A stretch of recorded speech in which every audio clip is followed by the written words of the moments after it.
The river was deep, I didn't falter. When the valley was low, I still believed. When the mountain was high, it didn't stop me, no.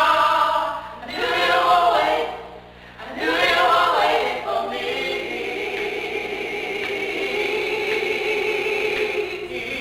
me. Good morning and welcome to Growing with Grace, African Americans on the Move. I'm your guest host, Courtney Clarke, and I'm here with Erika Oldham of Chic Sugars. Erika, welcome. Hi, how are you? I'm doing well. How are you? Good. Good. So tell me a little more about who you are. Tell me something about yourself. Well, my name is Erika Oldham, and I am owner and operator of Chic Sugars, based out of Queens, New York, where we create what we like to call edible works of sugar art. I started baking a long time ago, back like most kids, with their mom or their grandmom, mostly hanging around so I could get some scraps of batter and stuff like that. And I picked it up as the years went on, and it was just something that I always did for coworkers, for birthdays, for friends, just kind of whip something up. And then slowly it kind of became a hobby, more and more frequent. And then at some point it transitioned into a business, and the business is flourishing at this point. How many years have you been in business? I've been in business almost 6 years. Almost 6 years at this point. Okay, Yes. great. Yes. Great. So how did you get started into this, other than baking with mom and dad, but more so, how did you start it to build into a business entity? Well, at some point it became the progression, like I said, from a hobby, where I did it for, like I said, for friends and family. And then actually my daughter was born. And shortly after my daughter was born, I realized how expensive children can be. And I determined that my 9-to-5 wasn't going to cut it, and that I needed to build something else, something a bit more, something that I actually enjoyed doing, because I was tired of the 9-to-5 and just kind of going to the office and punching in, and also something that was a bit more sustainable and that I had control over. So I decided to give it a shot and turned my hobby into a business, and started with something simple like Google AdWords, advertised slowly, and slowly got customers, one by one, and then eventually it was building by word of mouth, and now here we are going into almost year 6, and I've done thousands of cakes for thousands of customers, lots of repeat clients, and we're slowly becoming I think we are a brand name now, but slowly becoming a staple, I guess, in the baking community. That's fantastic. So who inspired you to start baking? I'm not really inspired. As far as baking was just something. I've always had a sweet tooth. So 9 times out of 10, my mom wasn't going to make it, or you only get it on special occasions. So I kind of just learned how to do it myself. This way, I could make my own cakes to quench the sweet tooth. But as far as just inspiration to build the business, it was definitely my parents. In that they are self-starters. They literally went from dropping out of college when I was born to going back to school with 3 kids and full-time jobs, and completing law school and starting businesses. So they've been very inspirational, and just that no matter, it sounds very cliche, but no matter what's going on around you and what you have stacked against you, you can build something from nothing. So that's kind of where my business kind of came from. We took literally a $300 mixer and turned it into this. And turned it into that. Yes. My goodness. So who inspired you to kind of say to yourself that I can do this as a business? Was there anyone in particular that gave you sound advice or something? No. I literally, I won't say I won it, but I kind of, I kind of just went between Google and just doing the research. What did it take? I had to register with Queens. You had to, try and trademark your name, and just kind of built it piece by piece. I would occasionally plug in with my father and my mother. Like I said, they both owned businesses, nothing like this. My dad owned a training studio. My mother owned an HR outsourcing firm. But just kind of pieced it together. I'm very much like that. I'm very resourceful, and just kind of figured it out. That's awesome. That's awesome. So what's your baking philosophy? Have fun. Have fun. It's a lot of work to create, to take something from, eggs and flour to this is a lot of work, a lot of hours. And sometimes it can become stressful. So my biggest thing is always to keep it fun and to really enjoy what I'm doing. Because if you don't enjoy it, it reflects in your work, your customers can see it, you can see it, and it's just, at that point, it's like, what am I doing it for? And there was a point at which, I was very by the book, by the list. I had a list for things I needed to make lists for. Wow. It's crazy. And I just realized that that's just it's not the way to do it. It's not fun like this. It's not, that's not the way I want to live life, or I want to run my business, or the way I want to enjoy making cakes. So my philosophy is always just to have fun on the journey, whether it be a journey from a cake in a pan to a finished 3-tier cake or 2-tier cake to just life in general. So did you ever play with the little, remember the toys when you were a kid? The I don't know what to call it, like Polly Pockets, but you could bake. Like the Easy Bake Oven? Easy Bake Oven, exactly. No. You never played with that? No. You were real deal. You were in I the was oven. like a Thundercats kind of. No, at some point, the baking didn't come until I was, I'd say, early teens, 20s. And at that point, I was going to school in South Carolina, and I was with my grandparents and my grandmother. So there was lots of peach cobbler and all kinds of stuff going on there. So that's kind of when I was like, you know what, Grandma, give me those recipes.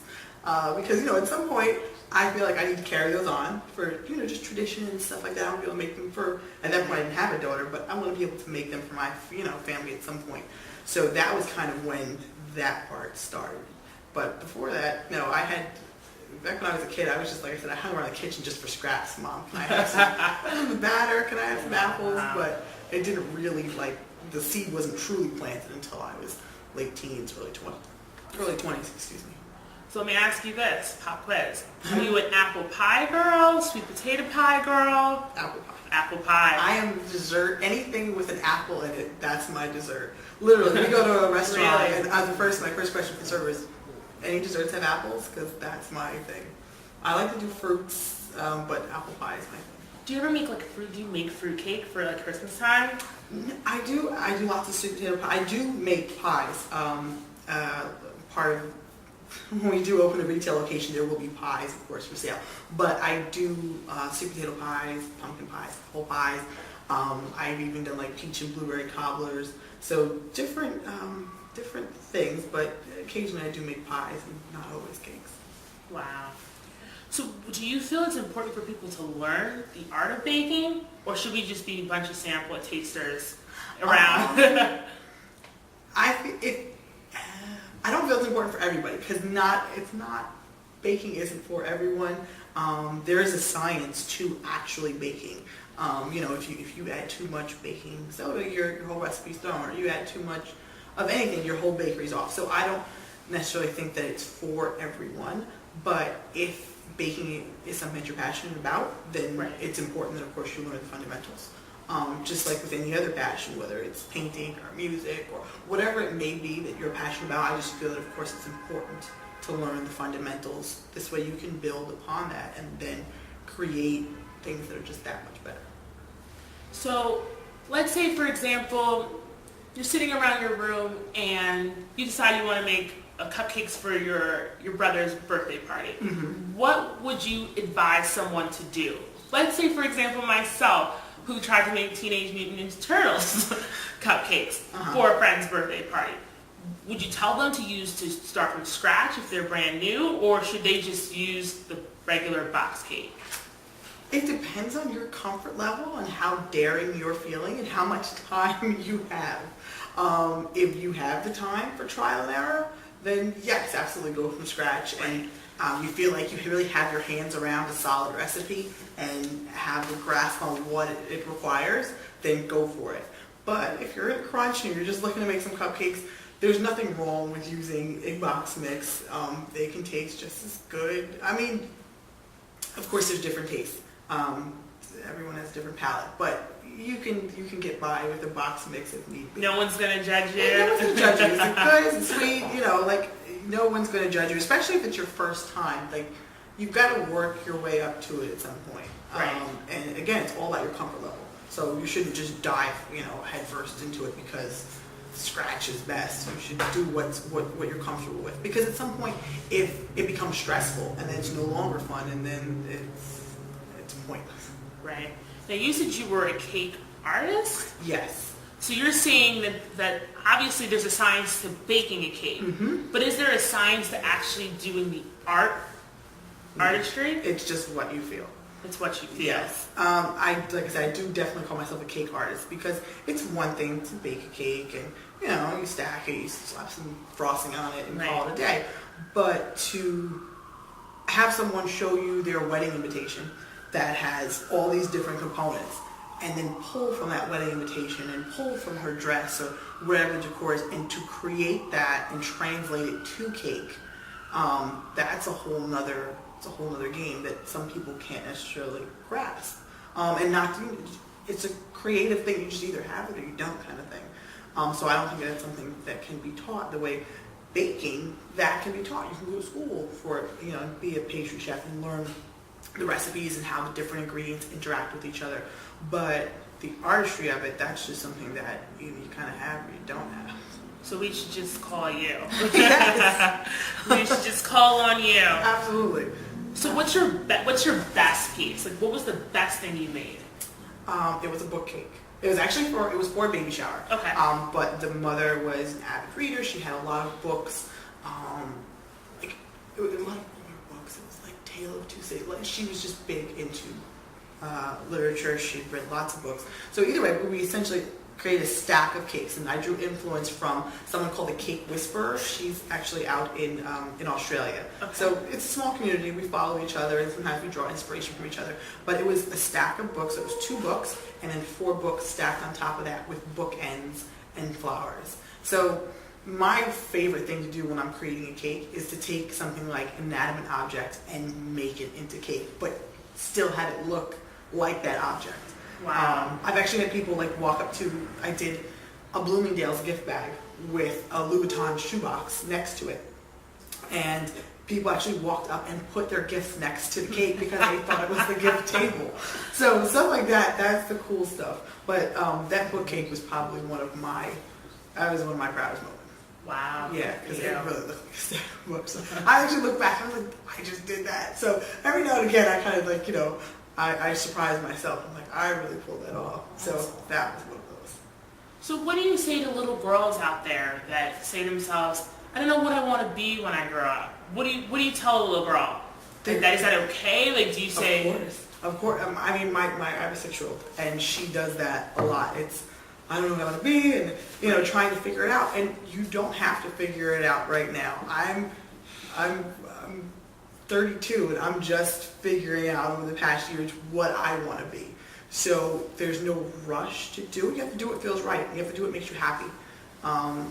Because, like I said before, there's no point in doing things that don't make you happy. Because at the end of the day, it's like, oh, well, I did X, Y, and Z, and I got to the end, but did you enjoy it? So don't rush it and then rush yourself into something that you may not enjoy. Part of it is just learning yourself, and you can't really learn yourself until you've grown into yourself. That's right. So it takes some time, some soul searching, some kind of, I went to law school for a semester to go, no, this isn't it. So it takes things like that, a lot of trial and error. So wait a minute, you were a lawyer? I went to law school. You went to law school before you did this? Yes. So it takes a lot of trial and error to figure out who you are and then what makes you happy. So if you don't know what you want to be just yet, that's perfectly fine. Just go with the flow and you'll get there.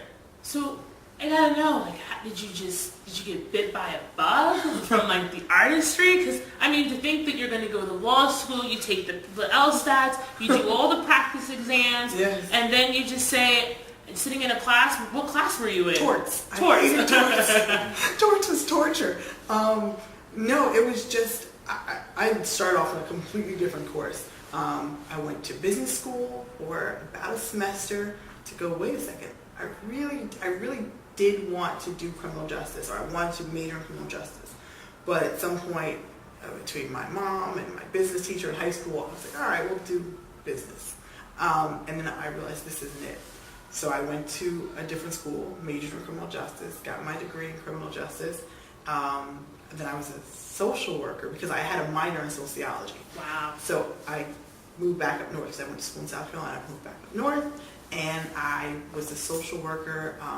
I was an OB case manager for high-risk pregnancies over in Jersey City, dealing with everything from drug-addicted pregnancies to just some of the most horrific things that I'd ever encountered, and it was very trying.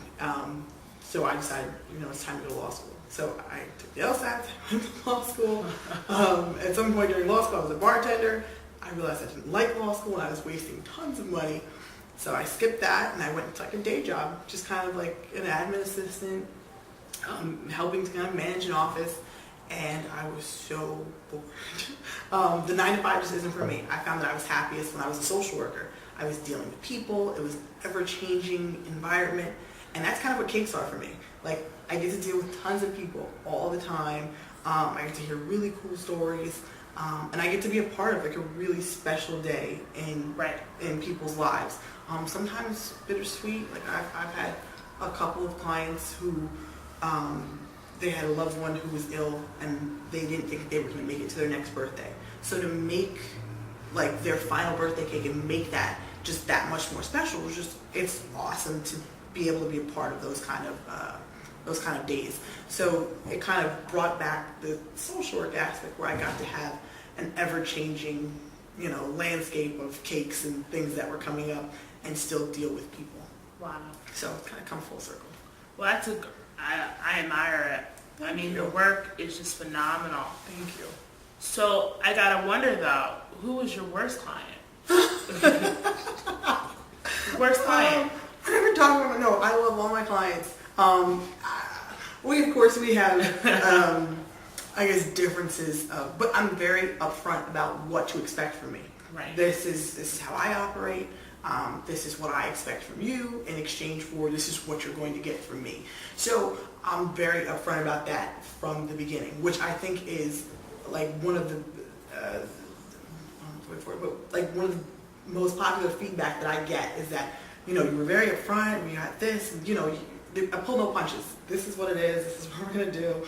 So I don't really have bad clients because they know what to expect from me. So we don't really run into a lot of issues. I run a pretty straightforward shop. Nice tight shop. Exactly. Well, I read somewhere on weddingwire.com that you received Couples Choice Award. Yes. So how did that make you feel? I was extremely excited simply because right now, because I don't have the storefront, right. It's hard to bring in those brides and grooms the way that I could if I had a storefront.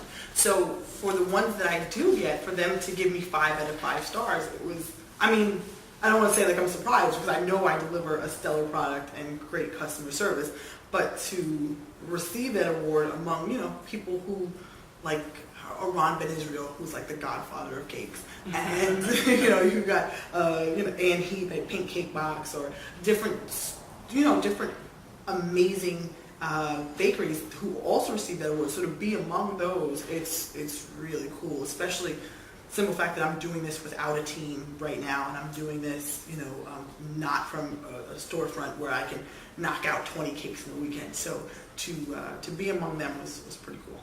That sounds really cool. So when you're inside of a place, how do you process it? How do you start? Do you open a flour first? Do you do the eggs? How do you do it? It's a whirlwind.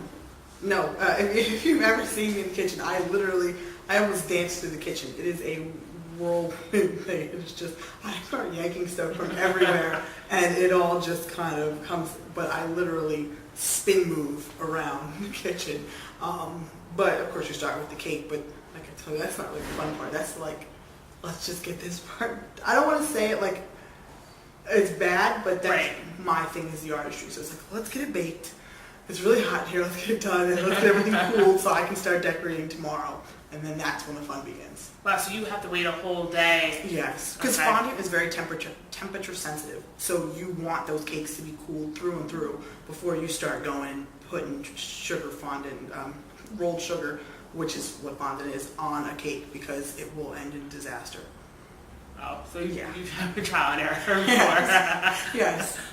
You need the cake to have it needs to be cooled, it needs to have a certain stiffness to it, because fondant weighs a lot. Right. In an average weekend, I go through about 100 pounds of fondant.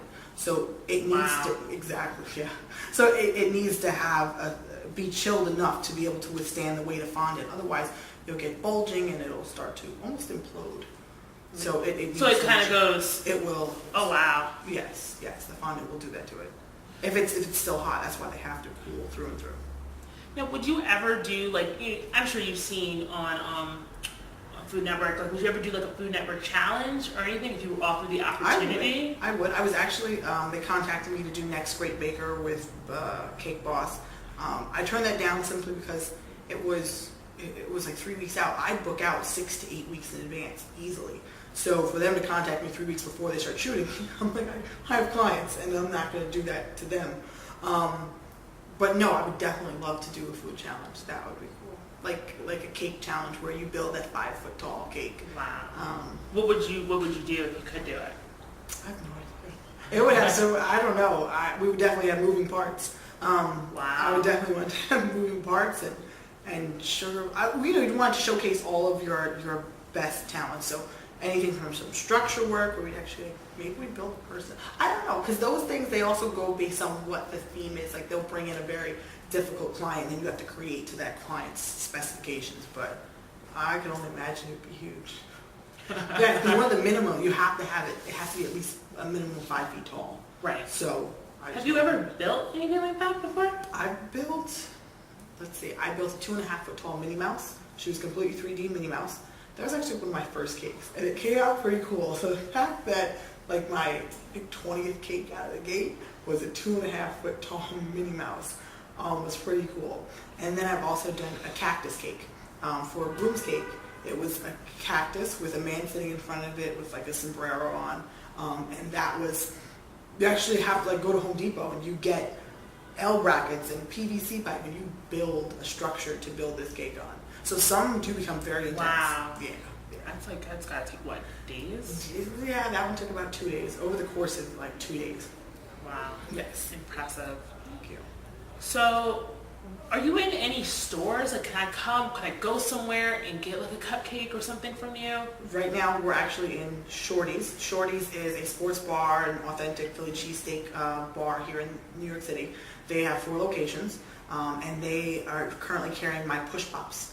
So your push pops are in Shorty's? Yes. Okay. Yes. And a push pop is essentially the old school 90s. You remember where you used to have the sherbet in there, like the Flintstones on it? Okay. And you pushed up the ice cream. So it's that container, but it's layered cake filling, cake filling, cake.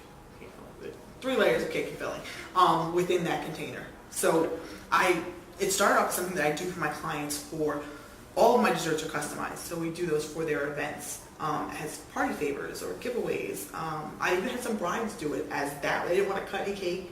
So we just wanted push pops? So we had a That's tower awesome. of push pops, like 170 something push pops on a tower. So they're really cool, like I said, as far as like parties and stuff like that. But they work well at places like Shorty's, which is a bar, so you can watch the game and and eat a push pop? Eat a Right. push pop. Exactly. They come like any flavor. We can do just about anything in there. And then the fact that, like I said, they can be personalized for parties and stuff is pretty cool. Okay. So if I wanted to get a cake like this, where do I go? How do I order one? chicsugars.com, which is www.chicsugars.com, and you can contact me through that site, or my number is 646-361-4232. I always say there's no such thing as too early. Like I said, we book out. At this point, I'm pretty much booked through Thanksgiving, and it's only the 2nd week of September. And so it's just get in there early, but contact me. We discuss what you're looking for, what the theme is, how many people you're looking to serve. We discuss the budget. This way I can, of course, plan and scale accordingly. Great. And then depending upon, if we're doing an inanimate object, like, we're making a Patron bottle, there's no need for a sketch. But when it's something that I'm creating, like, truly from, here's my invitation to that, we work up a sketch, we talk pricing, we talk flavors and all that good stuff. And right now I do everything electronically. So once we do all that, I email you an electronic contract where you can e-sign. I email you an invoice. You can pay online. Even my non-tech savvy clients who don't know how to use Google have figured it out. But that's the process. And at this point, you only work with me. So not too many hands in the pot, but I try to keep it simple because it's cake. It should be fun. So, yeah. Very relaxed. Very relaxed. Well, Erika, I just want to say to you that I'm really in love with this cake. Thank you. I wish I could take it home with me, eat it up, because I love cake. I love to eat cake. I like to pretend to bake it. Okay. I pretend. I live in fantasy land because I am no pastry chef. Go for it. Baby steps. It is baby steps, and I really do hope that all of you try Erika's work. I think it's something that's worth having at least a slice or a push pop if you're into it. I'm definitely going to head over to Shorty's and check out and see how it tastes. Erika, before we go, what's the flavor? Top flavor? Top flavor is chocolate with Oreo buttercream. Chocolate with Oreo buttercream. Yes. All right, Erika. Yes. Well, it's been a pleasure. Thank you so much for coming. Yes, thank you very much. I've had a great time. Take care. Thank you. Thank you. And thank you all so much for coming and enjoying us. See you soon. Have a blessed day. On the main line,